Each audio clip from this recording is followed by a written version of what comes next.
ನಮಸ್ತೆ ಚಾಮರಾಜನಗರ ವೀಕ್ಷಕರೇ, ಈ ದಿನ ನಾವು ನಮ್ಮ ಚಾಮರಾಜನಗರದ ಮಾದರಿ ಮುಕ್ತಿಧಾಮ, ಮಾದರಿ ಚಿರಶಾಂತಿಧಾಮವಾದ ಮಹಾವೀರ ಮುಕ್ತಿಧಾಮಕ್ಕೆ ನಮ್ಮ ಪ್ರೇರಣೆಯಾಗಿ ಮಹಾವೀರ ಮುಕ್ತಿಧಾಮವನ್ನು ಮೇಂಟೈನ್ ಮಾಡಿಕೊಂಡು ಸ್ಫೂರ್ತಿಯಾಗಿರುವಂಥ ನಮ್ಮ ಚಾಮರಾಜನಗರದ ಮುಖ್ಯ ವರ್ತಕರಲ್ಲಿ ಒಬ್ಬರಾದಂಥ ಧರಣೇಂದ್ರ ಬಾಬುರವರು, ನಿಮ್ಗೆಲ್ಲರಿಗೂ ಗೊತ್ತಿರೋ ಹಾಗೆ ಸಿ ವಿಜಯ್ ಬಾಬು ಅಂತ ಎಲ್ಲರಿಗೂ ಪ್ರಖ್ಯಾತಿ ಹೊಂದಿದ್ದಾರೆ. ಇವರಿಗೆ ಈ ದಿನ ನಮ್ಮ ಕಾರ್ಯಕ್ರಮಕ್ಕೆ ಹೃತ್ಪೂರ್ವಕ ಸ್ವಾಗತವನ್ನು ಬಯಸ್ತೇನೆ.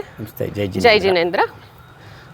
2024ರಲ್ಲಿ ನಮಗೆ ಈ ಚಿರಶಾಂತಿಧಾಮ ಮಾಡ್ಕೊಳ್ಳೋಕ್ಕೆ ಗೌರ್ನಮೆಂಟಿಂದ ಲ್ಯಾಂಡು ಬಂತು. ಅದ್ರ ಮುಂದಕ್ಕೆ ನೀವು ಏನು ಮಾಡಿದ್ರಿ ಈ ಲ್ಯಾಂಡ್ನ? ನಮ್ಮ ಶ್ರೀ ಕ್ಷೇತ್ರ ಕನಕಗಿರಿ ಭುವನಕೀರ್ತಿ ಭಟ್ಟಾರಕ ಸ್ವಾಮೀಜಿಯವರು ಅದನ್ನು ಉದ್ಘಾಟನೆ ಮಾಡಿದ್ರು. ಅದಾದ ನಂತರ ಅದನ್ನು ಜವಾಬ್ದಾರಿನ ನಾನು ತೊಗೊಂಡು, ಅದ್ರದ್ದು ಮುಕ್ತಿಧಾಮದ ಜವಾಬ್ದಾರಿನ ನಾನು ತೊಗೊಂಡು ಅದನ್ನು ಇಲ್ಲಿವರೆಗೂ ನಾನು ನಿರ್ವಹಣೆ ಮಾಡ್ಕೊಂಡು ಬರ್ತಾಯಿದ್ದೀನಿ. ಅದನ್ನು ನಮಗೆ ಸರ್ಕಾರದ ವತಿಯಿಂದ 2024 ನವಂಬರಲ್ಲಿ 10 ಗುಂಟೆ ಜಾಗನ ಸರ್ಕಾರ ಮಂಜೂರು ಮಾಡ್ತು. ಮಂಜೂರು ಮಾಡಿದ್ಮೇಲೆ ಇದು ಹೇಗೆ ಮಾಡಬೇಕು ಅಂತ ಒಂದು ಪ್ಲ್ಯಾನ್ ಮಾಡಿದೆ. ಇದಕ್ಕೆ ಕಾಂಪೌಂಡ್ ಆಗಬೇಕು, ಒಳಗಡೆ ಗಾರ್ಡನಿಂಗ್ ಆಗಬೇಕು, ರೋಡ್ ಆಗಬೇಕು, ನೀರಿನ ವ್ಯವಸ್ಥೆ ಆಗಬೇಕು ಅಂತೆಲ್ಲ ಒಂದು ಪ್ಲ್ಯಾನ್ ಮಾಡಿ ನಮ್ಮ ಸಮಾಜದ ಬಾಂಧವರಿಗೆ, ನಮ್ಮ ಅಧ್ಯಕ್ಷರ ಗಮನಕ್ಕೆ ತೊಗೊಂಬಂದೆ. ಇದನ್ನು ಅವ್ರ ಸಹಕಾರದೊಂದಿಗೆ ಈ ಅಭಿವೃದ್ಧಿ ಕಾರ್ಯಕ್ರಮ ಮಾಡೋದಕ್ಕೆ ಪ್ಲ್ಯಾನಿಂಗ್ ಮಾಡಿಕೊಂಡು ಯಾವ್ಯಾವ ಗಿಡ ತಂದು ಹಾಕಬೇಕು, ರೋಡ್ ಏನು ಮೆಜರ್ಮೆಂಟ್ಸ್ ಬೇಕು, ಅದನ್ನು ಅನಂತರ ನಾವು ಅದನ್ನು ಇಂಪ್ಲಿಮೆಂಟ್ ಮಾಡಿದ್ದೀವಿ. ಅದನ್ನು ಮಾಡಿದ್ದೀರಾ? ಆದರೆ ನಗರದಲ್ಲಿ ಬೇರೆ ಬೇರೆ ಸುಮಾರು ಚಿರಶಾಂತಿಧಾಮ ನೋಡಿದ್ವಿ. ಆದರೆ ಈ ಜೈನ ಸಮಾಜದ ಮುಕ್ತಿಧಾಮ ಅಂತ ನೀವೇನು ಮಾಡಿದ್ದೀರಾ, ಅದು ತುಂಬ ಮಾದರಿಯಾಗಿದೆ. ತುಂಬ ಹಣ್ಣು ಗಿಡಗಳು, ಮರಗಳು, ಹೂವಿನ ಗಿಡಗಳು, ತುಂಬ ಒಂದು ಉದ್ಯಾನವನ ಥರ ನೀವು ಮಾಡಿದ್ದೀರಾ. ಇದಕ್ಕೆ ಏನು ಪ್ರೇರಣೆ? ನಮಗೆ ಭಗವಾನ್ ಶ್ರೀ ಮಹಾವೀರ ಸ್ವಾಮಿನೇ ನಮಗೆ ಇದಕ್ಕೆ ಪ್ರೇರಣೆ. ಏನಕ್ಕೆ ಅಂತ ಹೇಳಿದ್ರೆ, ಮಹಾವೀರ ಸ್ವಾಮಿಯವರ ಸಂದೇಶ ಏನು ಹೇಳುತ್ತೆ ಅಂತ ಹೇಳಿದ್ರೆ, ಬದುಕಲು ಬಿಡು, ಆಮೇಲೆ ಅಹಿಂಸಾ ಪರಮೋ ಧರ್ಮ ಅನ್ನೋದು ನಮ್ಮ ಧರ್ಮ. ಅದರಲ್ಲಿ ನಾವು ನಮ್ಮ ಪರಿಸರ ಹಾಗೂ ಪ್ರಕೃತಿಗೆ ಏನಾದ್ರು ಒಂದು ಅಳಿಲು ಸೇವೆ, ಕಿಂಚಿತ್ ಅಳಿಲು ಸೇವೆ ಮಾಡಬೇಕು, ಒಳ್ಳೆಯ ಸಂದೇಶನ ಸಮಾಜಕ್ಕೆ ನಾವು ಆಹ್ವಾನ ಮಾಡಬೇಕು ಅನ್ನೋ ಉದ್ದೇಶದಿಂದ ನನಗೆ ಪ್ರೇರಣೆ ಆಯಿತು. ಆಮೇಲೆ ಯಾವುದೇ ಮುಕ್ತಿಧಾಮಕ್ಕೆ ಹೋದ್ರೂ ತುಂಬ ನೊಂದಿರ್ತಾರೆ ಜನ, ಒಳಗಡೆಗೆ ಹೋಗೋದಕ್ಕೆ ಕಷ್ಟ, ದುಃಖದಲ್ಲಿ ಜನ ಒಳಗಡೆಗೆ ಬರ್ತಾರೆ. ನಮ್ಮ ಉದ್ದೇಶ ಏನು ಅಂತ ಹೇಳಿದ್ರೆ, ಮುಕ್ತಿಧಾಮದ ಒಳಗಡೆ ಬಂದರೆ ಆ ದುಃಖ ಇರಬಾರ್ದು ಜನಕ್ಕೆ. ಬಂದಿರತಕ್ಕಂಥ ದೇಹನ ಖುಷಿಯಾಗಿ ನಾವು ಕಳಿಸ್ಕೊಡಂಗೆ ಇರಬೇಕು. ಅಲ್ಲಿ ಆ ಜಾಗಕ್ಕೆ ವಾತಾವರಣ ತುಂಬ ಸ್ವಚ್ಛತೆಯಿಂದ ಇರಬೇಕು. ಈ ಮಾದರಿ ಬೇರೆಯವ್ರಿಗೂ ಪ್ರೇರಣೆ ಆಗಬೇಕು ಅನ್ನೋ ಉದ್ದೇಶದಿಂದ ಮಾಡಿದ್ವಿ ಅದನ್ನು. ನೊಂದ ಮನಸ್ಸುಗಳಿಗೆ ಒಂದು ಸಮಾಧಾನ, ಒಂದು ಆಶಾ ಕಿರಣ ಇರಲಿ, ನಮ್ಮ ಜೊತೆಗಿದ್ದವ್ರನ್ನ ಕಳ್ಕೊಂಡಿದ್ದೀವಿ ಅನ್ನೋ ದುಃಖದಲ್ಲಿದ್ರು ನಾವು ಆ ದುಃಖನ ಅವರಿಂದ ಮರ್ಸಕ್ ಆಗದೆ ಇದ್ರು ಒಂದು ಸಮಾಧಾನದ ಪ್ರಕೃತಿಯನ್ನ ಕೊಡ್ಬೋದು ಅಂತ ಇವರು ಒಂದು ಉದ್ಯಾನವನದ ರೀತಿಯಲ್ಲಿ ತುಂಬಾ ಚೆನ್ನಾಗಿ ಚಿರಶಾಂತಿಧಾಮ ಮಾಡಿದ್ದಾರೆ. ಹೊರಗಡೆ ದಿನ ಜಯಂತಿಗಳು, ಹಬ್ಬ ಹರಿದಿನಗಳು ಎಲ್ಲದಕ್ಕೂ ಅನ್ನದಾನ, ಹಣ್ಣು ಹಂಪಲುಗಳು, ಮಜ್ಜಿಗೆ ಕೊಡೋದು, ಪಾನಕ ಕೊಡೋದು, ಈ ಥರ ಎಲ್ಲ ನೋಡ್ತೀವಿ ನಾವು. ನಿಮಗೆ ಏಕೆ ಪ್ರಾಣಿ ಪಕ್ಷಿಗಳಿಗೆ ಅಂತ ನೀವು ಮಾಡಬೇಕು ಅಂತ ಅನ್ನಿಸ್ತು? ಅಂದರೆ ಈಗ ಪ್ರಕೃತಿಲಿ ನಮಗಿಂತ ಮೊದಲ ಆದ್ಯತೆ ಪ್ರಾಣಿ ಪಕ್ಷಿಗಳಿಗೆ. ಪ್ರಕೃತಿನ ಉಪಯೋಗಿಸ್ತಕ್ಕಂಥ ಹಕ್ಕು ಅದಕ್ಕೆ ಮೊದಲು, ಅನಂತರ ಮನುಷ್ಯನಿಗೆ. ಆಮೇಲೆ ಮನುಷ್ಯ ಏನು ಬೇಕು ಅವನಿಗೆ ಕೇಳಿ ಪಡ್ಕೊಳ್ತಾನೆ, ಪ್ರಾಣಿ ಪಕ್ಷಿಗಳಿಗೆ ಸಿಗೋದಿಲ್ಲ. ಆಮೇಲೆ ಭಗವಂತನ ಸೇವೆ ಮಾಡೋದಕ್ಕಿಂತ ನಾವು ಪ್ರಾಣಿ ಪಕ್ಷಿಗಳ ಸೇವೆ ಮಾಡೋದ್ರಿಂದ ತುಂಬ ಪುಣ್ಯದ ಕೆಲಸ. ಆಮೇಲೆ ಎರಡನೇದಾಗಿ ಮನುಷ್ಯ ಏನು ಮಾಡ್ತಾನೆ, ಪರಿಸರನ ಹಾಳು ಮಾಡ್ತಾ ಇದ್ದಾನೆ, ಗಿಡನ ಕಟ್ ಮಾಡ್ಕೊಂಡು ಹೋಗ್ತಾನೆ, ಅವ್ನ ಸ್ವಾರ್ಥಕ್ಕೆ ತೊಗೊಂಡು ಹೋಗ್ತಾ ಇದ್ದಾನೆ. ಪ್ರಾಣಿ ಪಕ್ಷಿಗಳಿಗೆ ನಾವು ಆಹಾರ ಹಾಕೋದ್ರಿಂದ, ಹಣ್ಣಿನ ಗಿಡ ಹಾಕೋದ್ರಿಂದ ಏನಾಗುತ್ತೆ ಅಂದರೆ, ಅದು ತಿಂದು ಏನೋ ಕಾಳನ್ನ ಬೀಜನ ಇಚ್ಛೆ ಇಡ್ತದೆ, ಬೇರೆ ಕಡೆ ಹೋಗಿ ಡೆವಲಪ್ಮೆಂಟ್ ಮಾಡುತ್ತೆ. ನಮ್ಮ ಪರಿಸರನ ಅತಿಯಾಗಿ ಹೆಚ್ಚು ರೀತಿಯಲ್ಲಿ ಪ್ರಾಣಿ ಪಕ್ಷಿಗಳು ಅದನ್ನು ಅಭಿವೃದ್ಧಿ ಮಾಡುತ್ತೆ.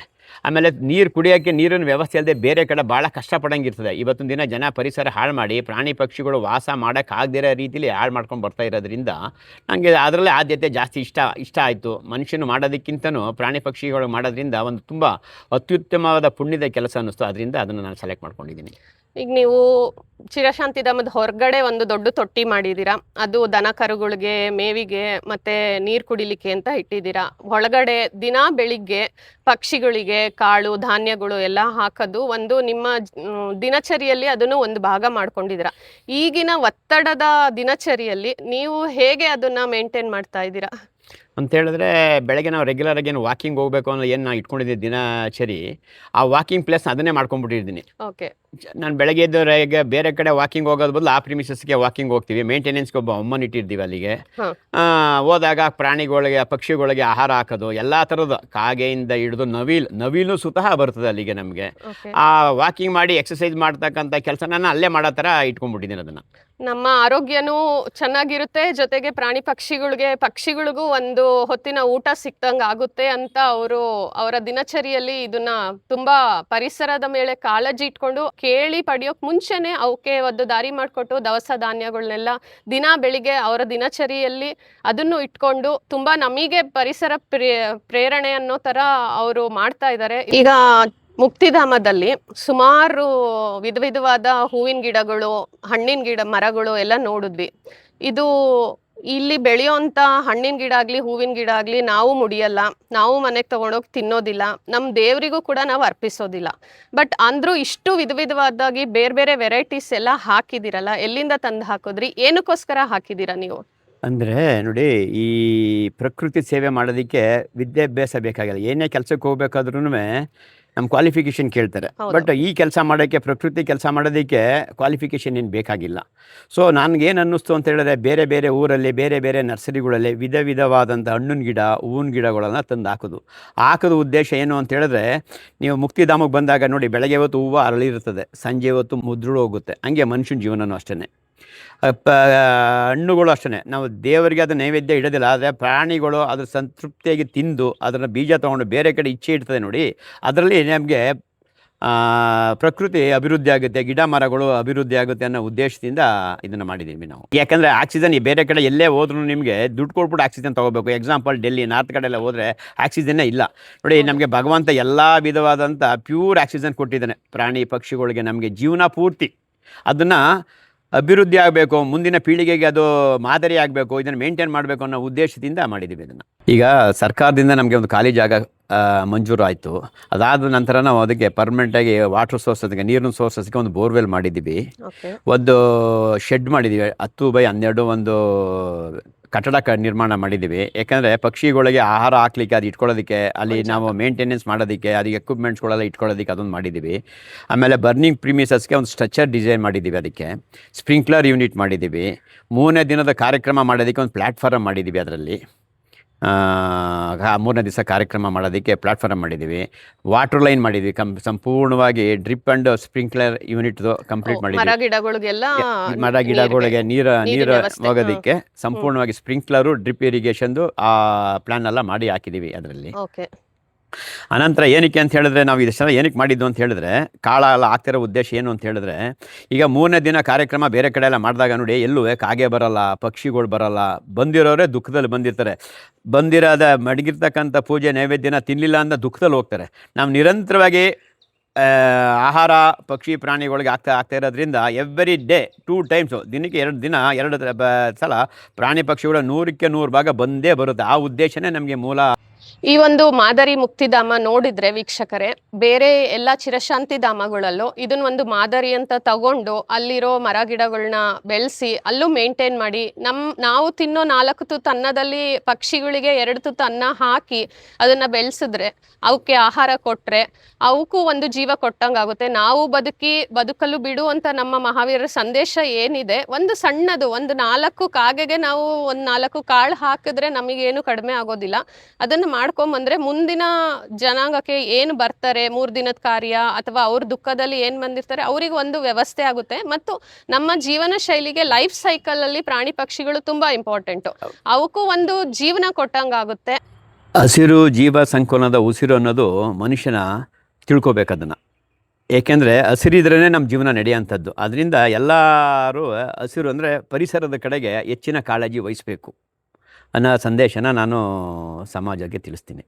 ನಮ್ಮ ಅಂತಿಮ ದಿನ ಬಂದು ನಾವು ಮೋಕ್ಷ ತಗೊಳ್ಳೋ ಅಂತ ಒಂದು ಪದ್ಧತಿಲಿ ನಾವು ಮೋಕ್ಷಗಾಮಿಗಳು ಈ ಒಂದು ಅಂತಿಮ ದಿನಕ್ಕೆ ಬರ್ತೀವಿ, ಈ ನಮ್ಮ ಮುಕ್ತಿಧಾಮಕ್ಕೆ.